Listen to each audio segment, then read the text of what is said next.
बिस्मिल्लाहिर्रहमानिर्रहीम।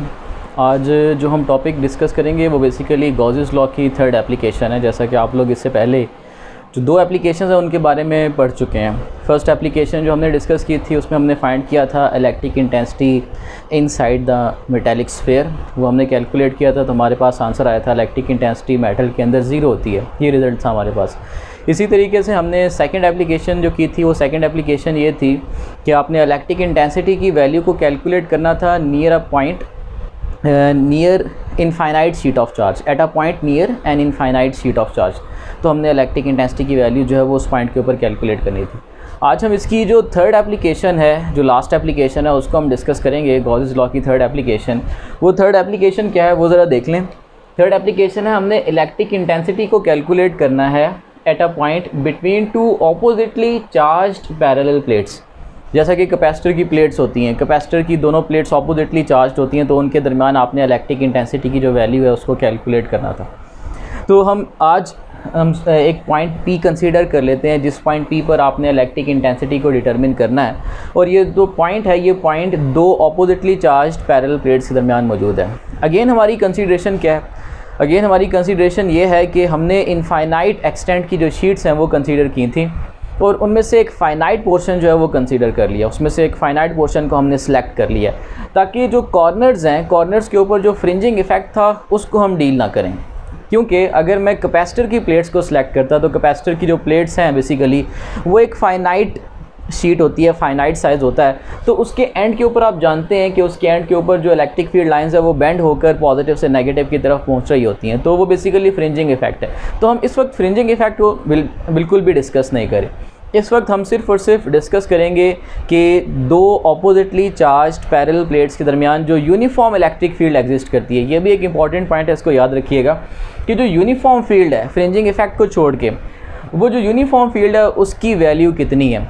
Uniform field का एक मतलब तो ये है कि जो यूनिफॉर्म फील्ड होती है electric intensity, for example uniform electric intensity है तो हर पॉइंट के ऊपर उसकी वैल्यू एक जैसी होगी। फॉर एग्जांपल आपने यहाँ पर एक पॉइंट कंसीडर कर लिया, ये यहाँ पर आप इलेक्ट्रिक इंटेंसिटी की वैल्यू को कैलकुलेट करेंगे। तो अगर आप इसके अलावा इन दोनों प्लेट्स के दरमियान यहाँ पर कैलकुलेट करें, इस पॉइंट पर इलेक्ट्रिक इंटेंसिटी फाइंड करें, या यहाँ पर इलेक्ट्रिक इंटेंसिटी फाइंड करें, या इस प्लेट के करीब इलेक्ट्रिक इंटेंसिटी फाइंड करें, या नेगेटिव प्लेट के करीब इलेक्ट्रिक इंटेंसिटी फाइंड करें, हर पॉइंट के ऊपर आपको इलेक्ट्रिक इंटेंसिटी की वैल्यू एक जैसी मिलेगी। रीज़न क्या है? रीज़न ये है कि इन दोनों प्लेट्स के दरमियान जो फील्ड एग्जिस्ट करती है वो फील्ड यूनिफॉर्म फील्ड है। और यूनिफॉर्म फील्ड की प्रॉपर्टी ये होती है कि जो डायरेक्शन है फील्ड की वो भी सेम और हर पॉइंट के ऊपर जो मैग्नीट्यूड है वो भी सेम। इसका मतलब क्या है? इनडायरेक्टली मैं आप लोगों को ये बता रहा हूँ कि अगर हमें किसी एक पॉइंट के ऊपर भी, इन दोनों प्लेट्स के दरमियान किसी एक पॉइंट के ऊपर भी अगर हमें इलेक्ट्रिक इंटेंसिटी की वैल्यू का पता चल गया तो हमें इन दोनों प्लेट्स के दरमियान तमाम पॉइंट्स के ऊपर इलेक्ट्रिक इंटेंसिटी की वैल्यू का पता चल जाएगा। रीज़न क्या है? Because the value of electric intensity at each point is same. Reason electric intensity is uniform at every point. तो हम इसको किस तरीके से कैलकुलेट करते हैं वो देख लें। दोबारा से एक दफ़ा आप रिकॉल करें कि हमने जो है वो कौन कौन से स्टेप्स को फॉलो करना है। वो स्टेप्स मैंने दोबारा से लिख दिए हैं। वो स्टेप्स कौन कौन से हैं? फर्स्ट स्टेप है बेटा जी कंसीडरेशन ऑफ गॉसियन सरफेस। आपने सबसे पहले गॉसियन सरफेस कंसीडर करना है। वो गॉसियन सरफेस, उसकी प्रॉपर्टी आपको बताई थी। गॉसियन सरफेस उस पॉइंट को एनक्लोज करता है जिस पॉइंट पर आपने इलेक्ट्रिक इंटेंसिटी को डिटरमिन करना होता है। सेकेंड वन क्या है? आपने इलेक्ट्रिक फ्लक्स फाइंड करना है बाय डेफिनेशन। फिर थर्ड वन आपने इलेक्ट्रिक फ्लक्स फाइंड करना है थ्रू गॉसेस लॉ। और फोर्थ वन में आपने जो दो फ्लक्स कैलकुलेट किए होते हैं बाय डेफिनेशन और बाय गॉसेस लॉ, आपने उन फ्लक्स को क्या कर लेना है? कंपेयर कर लेना है। ऑन कंपैरिजन आपके पास इलेक्ट्रिक इंटेंसिटी की वैल्यू आ जाएगी। तो हमारे पास आज हमारी कंसीडरेशन ये थी कि हमने जो इनफाइनाइट एक्सटेंट की जो शीट्स थी उन इनफाइनाइट एक्सटेंट की शीट्स में से एक फ़ाइनाइट पोर्शन कंसीडर कर लिया। इस पॉजिटिवली चार्ज शीट का भी एक फ़ाइनाइट पोर्शन और इस नेगेटिवली चार्ज शीट का भी एक फ़ाइनाइट पोर्शन हमने कंसीडर कर लिया ताकि कॉर्नर्स के ऊपर जो फ्रिंजिंग इफ़ेक्ट है उस फ्रिंजिंग इफ़ेक्ट को हम क्या कर सकें? नेग्लेक्ट कर सकें। अब देखिए कि आप यहाँ पर देख रहे हैं कि पॉजिटिव चार्जेस जो हैं वो यूनिफॉर्मली डिस्ट्रीब्यूटेड हैं। तो इस मेटालिक प्लेट के ऊपर जो सरफेस चार्ज डेंसिटी है, उस सरफेस चार्ज डेंसिटी को हम प्लस सिग्मा से इस तरीके से रिप्रेजेंट करें।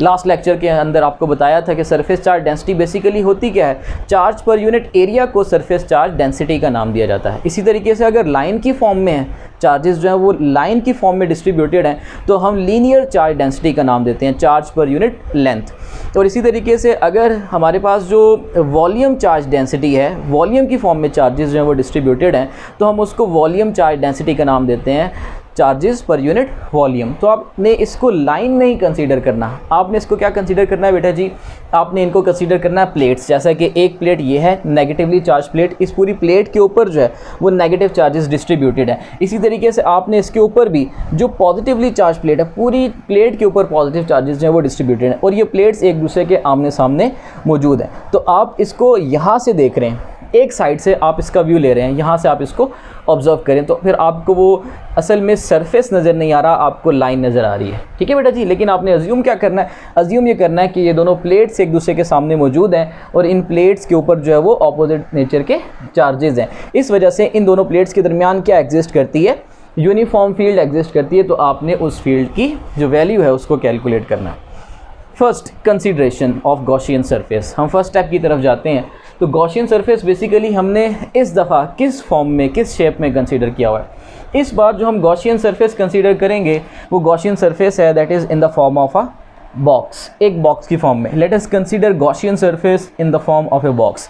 आपने एक बॉक्स की शेप में जो है वो गॉसियन सरफेस कंसीडर कर लिया है। जैसा कि ये आपको नज़र आ रहा है, ये जो गॉसियन सरफेस है ये बॉक्स की फॉर्म में मौजूद है, और इसकी जो सरफेसेस हैं, इसकी जो साइड्स हैं, उनको हमने नंबरिंग कर दी है उनकी। यानी कि ये वाली जो साइड है, इस साइड को हम फेस 1 कह देंगे, ये वाली जो साइड है इसको हम फेस 2 कह देंगे, ये वाली साइड जो कि इस मेटल प्लेट के अंदर मौजूद है इसको हम फेस 3 कह देंगे, ये वाली जो साइड है जो कि यहाँ पर मौजूद है इसको हम फेस 4 का नाम दे देंगे। तो इस तरीके से हमने इसकी क्या कर दी है, नंबरिंग कर दी है। इनमें से पास होने वाला फ्लक्स कैलकुलेट करेंगे बाय डेफिनेशन। तो अब हम नेक्स्ट स्टेप की तरफ मूव करते हैं। हमने गॉसियन सरफेस कंसीडर कर लिया फर्स्ट स्टेप में, और एक पॉइंट P कंसीडर कर लिया। वो पॉइंट P, जिस पॉइंट P पर आपने क्या करना है, इलेक्ट्रिक इंटेंसिटी को डिटरमिन करना है। वो पॉइंट P इस वक्त गॉसियन सरफेस की एक साइड पर मौजूद है, और वह साइड कौन सी है, दैट इज़ साइड 1।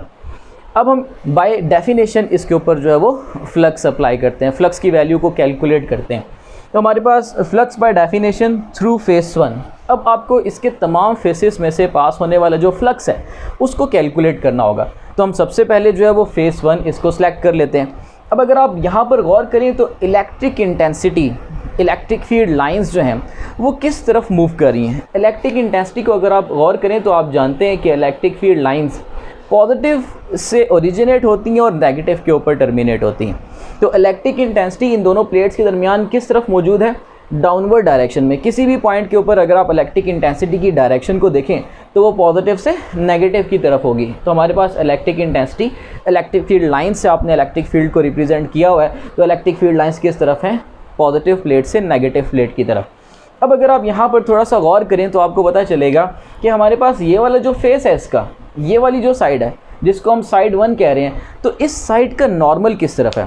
इस साइड का जो नॉर्मल है वो हमने यहाँ पर रिप्रेजेंट किया हुआ है। साइड इस तरीके से ये साइड है, और इसका जो नॉर्मल है वो कैसे रिप्रेजेंट किया हुआ है, इसका नॉर्मल हमने रिप्रेजेंट किया हुआ है डाउनवर्ड डायरेक्शन में। अगर ये हमारे पास साइड है तो इसका हमने नॉर्मल रिप्रेजेंट कर दिया है इस तरीके से, ऐसे डाउनवर्ड नॉर्मल को रिप्रेजेंट कर दिया। आप जानते हैं कि नॉर्मल जो है वो एरिया से 90 डिग्री का एंगल बना रहा होता है, तो ये सरफेस एरिया ऐसे, और नॉर्मल जो है वो डाउनवर्ड डायरेक्शन में ये 90 डिग्री का एंगल बना रहा है। अब आप यहाँ पर गौर करें कि इलेक्ट्रिक फील्ड लाइंस भी किस तरफ मूव कर रही हैं, इलेक्ट्रिक फील्ड लाइंस भी यहाँ पर डाउनवर्ड ही हैं। तो दोनों के दरमियान बनने वाला जो एंगल होगा, वो इंपॉर्टेंट चीज़ जो हमने यहाँ पर कैलकुलेट करनी थी वो क्या थी, electric field lines, electric intensity की डायरेक्शन और एरिया वेक्टर, इन दोनों के दरमियान हमने एंगल को कैलकुलेट करना था। तो हमारे पास जो फ्लक्स 1 है, फ्लक्स 1 वो फ्लक्स है जो कि फेस 1 में से पास हो रहा है। तो हमारे पास फेस 1 में से पास होने वाला फ्लक्स है E.A, that is equal to E multiply by A cos of 0 degree. तो यहाँ पर एंगल को डिटरमिन करना इम्पॉर्टेंट था। हम जानते हैं कि जिस डायरेक्शन में नॉर्मल है एरिया का, उसी डायरेक्शन में इलेक्ट्रिक इंटेंसिटी भी है। इस वजह से आपके पास जो यहाँ पर एंगल बनेगा वो 0 डिग्री का होगा। कॉज 0 डिग्री 1 के इक्वल होता है, तो आपके पास जो फ्लक्स 1 है that is equal to E multiply by A. हमारे पास इस फेस में से फ्लक्स पास हो रहा है। अब उसके बाद हम फेज़ 2 और फेज़ 4 की बात कर लेते हैं। इसका ये वाला जो साइड है इसको हमने फेज़ 2 का नाम दे दिया, इसकी ये वाली जो साइड है इस साइड को हमने फेज़ 4 का नाम दे दिया। अब आप जैसा कि यहाँ पर देख रहे हैं कि हमारे पास जो साइड 2 है और साइड 4 है, ये दोनों जो फेसेस हैं, इन दोनों फेसेस का जो नॉर्मल है वो देखें, नॉर्मल इस तरीके से आपके पास साइड ये है इस तरीके से और इसका नॉर्मल इस डायरेक्शन में।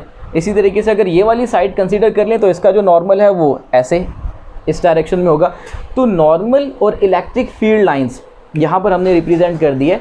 नॉर्मल इस डायरेक्शन में है बेटा जी, और जो इलेक्ट्रिक फील्ड लाइंस हैं वो डाउनवर्ड मूव कर रही हैं। यहाँ पर भी नॉर्मल इस डायरेक्शन में और electric field lines downward flow कर रही हैं। तो हमारे पास जो एंगल बन रहा है दोनों फेसेस के कॉरिस्पॉन्डिंग वो कितना बन रहा है, 90 डिग्री का एंगल बन रहा है। तो ना तो साइड 2 में से कोई फ्लक्स पास हो रहा है और ना ही साइड 4 में से कोई फ्लक्स पास हो रहा है। तो हमने यहाँ पर कॉज ऑफ 90 डिग्री प्लेस कर दिया, क्योंकि आप जानते हैं कि एरिया वेक्टर है और एरिया वेक्टर की जो डायरेक्शन है वो उसके नॉर्मल से, सरफेस एरिया के नॉर्मल से रिप्रेजेंट की जाती है। तो ये वाली जो साइड थी इस साइड का नॉर्मल इस डायरेक्शन में था, इलेक्ट्रिक फील्ड लाइंस डाउनवर्ड। यहाँ पर भी आप देखें ये वाली जो साइड है इसका नॉर्मल इस डायरेक्शन में और इलेक्ट्रिक फील्ड लाइंस डाउनवर्ड। तो आपके पास जो एंगल बनेगा वो एंगल कितना होगा, 90 डिग्री का।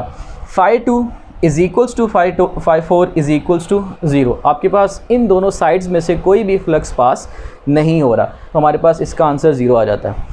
अब हम थ्रू फेस 3 यानी कि ये वाला जो फेस है इस फेस को कंसीडर कर लेते हैं। इस फेस में से कितना फ्लक्स पास हो रहा है। तो अगर आप यहाँ पर थोड़ा सा गौर करें आपके पास आंसर आ जाना चाहिए। ये वाली जो साइड है, ये जो हमने इमेजिनरी गॉसियन सरफेस जो कंसीडर किया था, इस गॉसियन सरफेस की ये वाली जो साइड है ये मेटल प्लेट के अंदर मौजूद है। और आप फर्स्ट एप्लीकेशन के अंदर ये बात प्रूफ कर चुके हैं कि मेटल के अंदर फील्ड एग्जिस्ट नहीं करती। जितनी भी फील्ड है वो मेटल से बाहर एग्जिस्ट करेगी। जैसा कि जितनी भी इलेक्ट्रिक लाइंस ऑफ फोर्स हैं, इलेक्ट्रिक लाइंस ऑफ फोर्स आपको इन दोनों मेटल प्लेट से बाहर नज़र आ रही हैं, नेगेटिव चार्जेस से ऊपर और पॉजिटिव चार्जेस से नीचे। यहाँ पर आपको इलेक्ट्रिक फील्ड नज़र आ रही है। तो कोई भी फील्ड जो है वो मेटल के अंदर एग्जिस्ट नहीं करती। तो हम थ्रू फेज़ 3 में रीज़न क्या देंगे, क्या लॉजिक देंगे कि हमारे पास फेज़ 3 में से पास होने वाला फ्लक्स 0 है। उसकी लॉजिक होगी बेटा जी, phi 3 is equals to E multiply by A cos of theta. Angle चाहे जितना भी हो, लेकिन हम जानते हैं कि इसमें से इलेक्ट्रिक फील्ड जो है वो पास नहीं करी, क्योंकि ये वाली जो साइड थी वो मेटल के अंदर मौजूद थी और मेटल के अंदर फील्ड एग्जिस्ट नहीं करती। E is equals to 0। तो हमारे पास जो फ्लक्स 3 है उसकी वैल्यू कितनी हो जाती है, दैट इज़ इक्वल टू 0।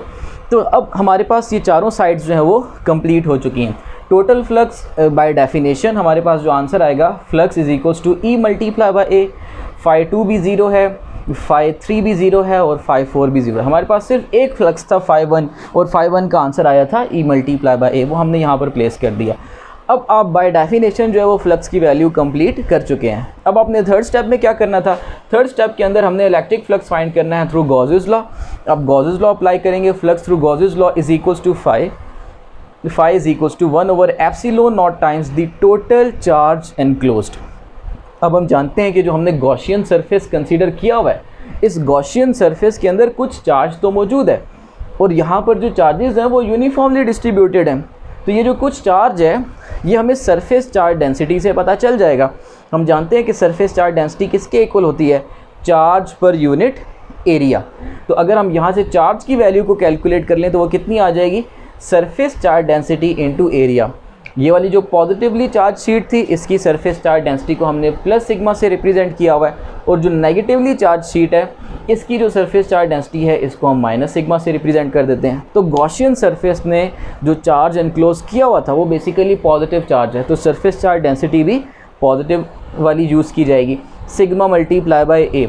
तो अब आपके पास जो flux through Gauss's law answer आता है that is sigma into A divided by epsilon not. एक आपके पास जो है वो इक्वेशन ये आ गई है और एक इक्वेशन बाय डेफिनेशन ये आ चुकी है। अब हमने लास्ट में क्या करना होता है, लास्ट में हमने दोनों फ्लक्स का कंपैरिजन करना होता है। तो जब आप कंपेयर करेंगे दोनों फ्लक्स को, E multiply by A is equals to sigma A divided by epsilon naught, आप एरिया को कैंसिल आउट कर दें और इलेक्ट्रिक इंटेंसिटी की वैल्यू कितनी आ जाएगी, sigma divided by epsilon not. अब दोनों में फ़र्क देख लें, हमने जब सिंगल चार्ज शीट कंसीडर की थी एक इनफाइनाइट चार्ज शीट जो है वो कंसीडर की थी, तो उसमें पॉइंट P जो कि क्लोज पॉइंट था, वहाँ पर इलेक्ट्रिक फील्ड इंटेंसिटी की जो वैल्यू हमारे पास आ रही थी वो थी sigma divided by 2 epsilon naught. और अगर आप यहाँ पर गौर करें तो हमारे पास इलेक्ट्रिक फील्ड इंटेंसिटी की वैल्यू आ रही है sigma divided by epsilon naught. तो सिंगल चार्ज शीट से इलेक्ट्रिक इंटेंसिटी हाफ होती है as compare to electric intensity between two oppositely charge sheets. और इसी तरीके से लास्ट पे हम जानते हैं कि इलेक्ट्रिक इंटेंसिटी एक वेक्टर क्वांटिटी है, तो हम उसको वेक्टोरियली रिप्रेजेंट कर देते हैं। Electric intensity is equals to sigma by epsilon naught, ये आपके पास मैग्नीट्यूड आ जाएगी, और जो आर यूनिट वेक्टर है वो क्या बता देगा, डायरेक्शन। और डायरेक्शन किस पॉइंट पर, हम इस पॉइंट P पर ही आर यूनिट वेक्टर को इस तरीके से ड्रॉ कर सकते हैं। ये हमारे पास आर यूनिट वेक्टर जो कि बता रहा है कि यहाँ पर इलेक्ट्रिक इंटेंसिटी का जो डायरेक्शन है वो पॉजिटिव से नेगेटिव की तरफ है। ये हमारा आज का टॉपिक था। इंशाल्लाह अब हम नेक्स्ट टाइम नेक्स्ट टॉपिक को डिस्कस करेंगे। अल्लाह हाफिज़।